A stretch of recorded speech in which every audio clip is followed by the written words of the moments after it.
कुमार। अब बात करेंगे आशा शेल्टर होम विवाद पर सियासी पारा हाई है। आम आदमी पार्टी नेता सौरभ भारद्वाज का बयान सामने आया है। शेल्टर होम में इतनी गड़बड़ी मिल रही है, ये सौरभ भारद्वाज ने कहा। एलजी अफसरों पर कार्रवाई क्यों नहीं कर रहे हैं?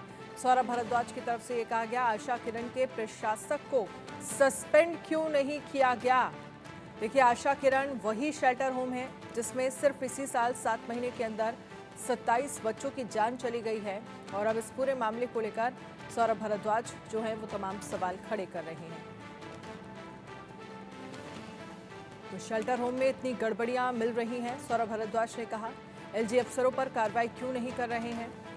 आशा किरण के प्रशासक को सस्पेंड क्यों नहीं किया गया? आशा शेल्टर होम विवाद पर सियासी पारा हाई है। तो शेल्टर होम में इतनी गड़बड़ी मिल रही है, उसके बाद भी कार्रवाई अगर नहीं हो रही है तो आखिरकार इसका जिम्मेदार कौन है, ये बड़ा सवाल बना हुआ है। तो आशा शेल्टर होम विवाद पर सियासी पारा हाई। आम आदमी पार्टी नेता सौरभ भारद्वाज का बयान सामने आया है।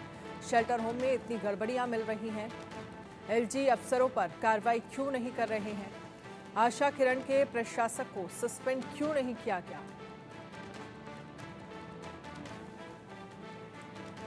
शेल्टर होम में इतनी गड़बड़ियां मिल रही हैं, सौरभ भारद्वाज की तरफ से ये कहा गया। आशा किरण के प्रशासक को सस्पेंड क्यों नहीं किया गया?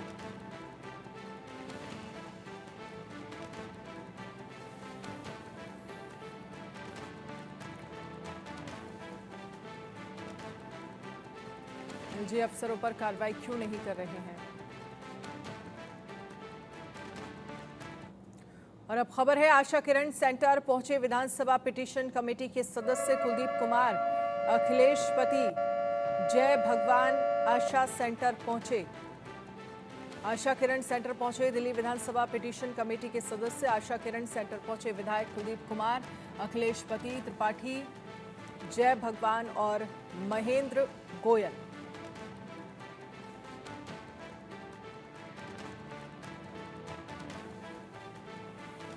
तो आशा शेल्टर होम विवाद पर सियासी पारा हाई है।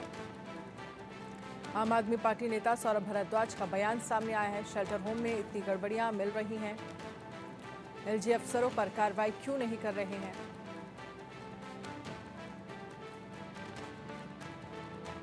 आयुष इस पर ज्यादा जानकारी के लिए हमारे साथ लाइव जुड़ गए हैं। आयुष, क्या कुछ जानकारी है? आज फिर सौरभ भारद्वाज की तरफ से आरोप लगाए गए कि अगर शेल्टर होम में इतनी गड़बड़ियां मिल रही हैं तो फिर कार्रवाई क्यों नहीं की जा रही है? जी बिल्कुल, देखिए जब से ये मामला तूल पकड़ा है और आतिशी ने इस पे मजिस्ट्रेट जांच के आदेश दिए हैं, तब से राजनीति भी तेज हो गई है। जहां एक तरफ बीजेपी ये बात कह रही है कि आम आदमी पार्टी यानी दिल्ली सरकार इस पूरे मामले को गौर से देखे, क्योंकि ये दिल्ली सरकार के अंतर्गत आता है। और एनसीडब्ल्यू की अध्यक्ष स्वाति मालीवाल जब वहां पर पहुंची थी तो इंडिया न्यूज से खास बातचीत में उन्होंने ये बात बताई थी कि 2 साल पहले जब वो वहां पर गई और उन्होंने अपनी रिपोर्ट दिल्ली सरकार को सौंपी, तब वहां पर काम हुआ था। यानी एनसीडब्ल्यू की अध्यक्ष जब दिल्ली सरकार को वहां पर रिपोर्ट देती है तो दिल्ली सरकार ने कार्रवाई की। लेकिन अब आप देखेंगे किस प्रकार से यहाँ पर राजनीतिक सुर बदल रहे हैं। आम आदमी पार्टी यहाँ पर फिलहाल भाजपा को और एलजी को घेरने में लगी हुई है। ये बात कह रही है कि अगर यहाँ पर इतना बड़ा कांड हुआ है और इतने लोगों की मौत हुई है तो एलजी यहाँ पर अफसरों पर कार्रवाई क्यों नहीं करते।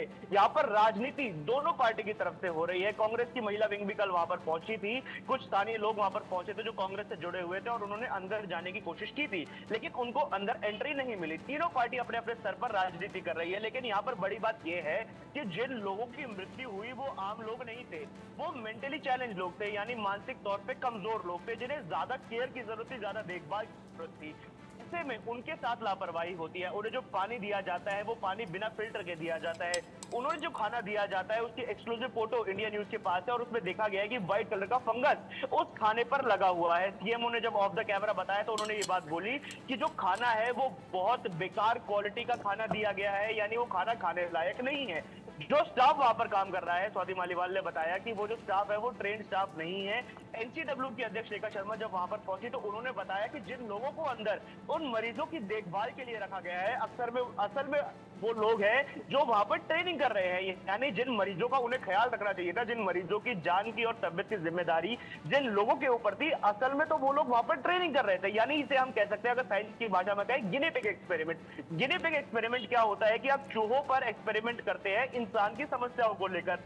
यहाँ पर क्या हो रहा है कि इंसान को ही चूहे जैसी जिंदगी दे दी गई है और वहां पर उनके ऊपर ये ट्रेनिंग वाले लोग जो है वो एक्सपेरिमेंट कर रहे हैं। स्वाति मालीवाल ने बताया कि एक कमरे में 46 महिलाएं रहने को मौजूद है। दिल्ली की इस गर्मी में, इस उमस में 46 महिलाएं एक छोटे कमरे में रह रही है और उस कमरे में जगह इतनी है कि अगर उन सबको लेटना पड़े तो एक दूसरे के ऊपर एक होकर लेटना पड़ेगा। ये समस्या आ रही है उन लोगों के साथ जो मानसिक तौर पे कमजोर है, यानी वो अपनी शिकायत नहीं कर सकते, अपना दुख किसी को नहीं बता सकते, अपनी व्यथा किसी को नहीं बता सकते। और यहाँ पर राजनीतिक पार्टियां सिर्फ राजनीति कर रही हैं, उन लोगों की स्थिति के बारे में कोई भी नहीं सोच रहा है। जी बिल्कुल आयुष, सवाल यही है कि आप जिस तरह से जानकारी दे रहे हैं कि एक रूम में 46 महिलाएं रह रही हैं, आप सोचिए जो पहले ही मेंटली चैलेंजेस का सामना कर रहे हैं, उनके सामने इतनी बड़ी समस्याएं हैं। अब खाने को ठीक खाना नहीं दिया जा रहा है, पानी के पीने के लिए पानी जो है वो दूषित दिया जा रहा है। ऐसे में जिम्मेदार इन सब के पीछे किसकी बनती है कि अगर इस तरह के शेल्टर होम बनाए गए हैं, लोग वहाँ पर इतनी बड़ी संख्या में रह रहे हैं, तो उन्हें ठीक से खाना मुहैया कराया जाए, उन्हें अच्छा पानी मुहैया कराया जाए। ये जिम्मेदारी किसकी बनती है? बिल्कुल, ये बहुत अच्छा सवाल आपने किया कि जिम्मेदारी किसकी बनती है, क्योंकि सभी लोग यहाँ पर अपनी जिम्मेदारी से भागते हुए नजर आ रहे हैं। राजेंद्र नगर में जैसे हमने देखा था कि 3 बच्चों की मृत्यु हुई थी, उसके बाद राजनीति शुरू हो गई थी, लेकिन किसी ने अपनी जिम्मेदारी समझते हुए इस समस्या पर काम करने की कोशिश तक नहीं की।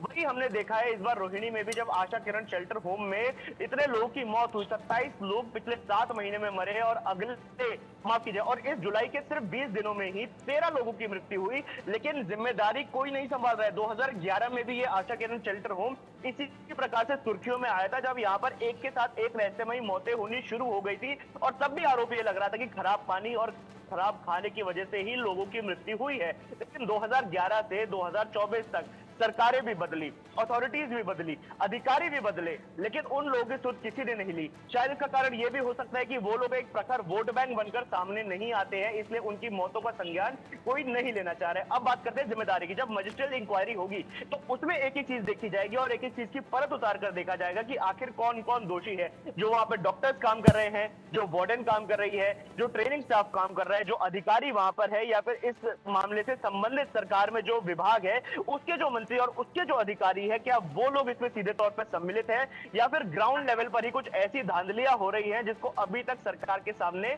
उजागर ही नहीं किया गया। मजिस्ट्रियल इंक्वायरी में तमाम पहलुओं पर जांच होगी और यह देखा जाएगा कि आखिर इन मौतों का असल कसूरवार कौन है। जी चलिए आयुष, बहुत बहुत शुक्रिया तमाम जानकारी के लिए। अब बात